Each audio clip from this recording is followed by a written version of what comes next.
ডিমের বড়া বানাতে প্রথমেই নিয়ে নিচ্ছি মাছের ডিম, আর দিয়ে দিচ্ছি কাঁচা লঙ্কা কুচি, পেঁয়াজ কুচি। আমি পেঁয়াজ কুচিটা একটু বেশি পরিমাণেই দিচ্ছি। এবার নিয়ে নিচ্ছি বেসন।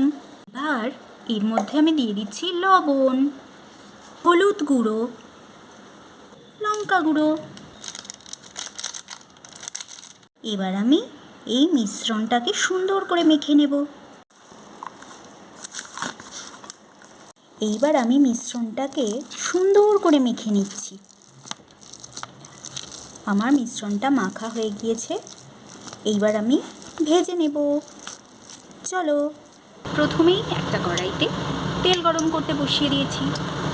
তেল গরম হয়ে গিয়েছে। এইবার আমি বড়াগুলো ভেজে নিচ্ছি।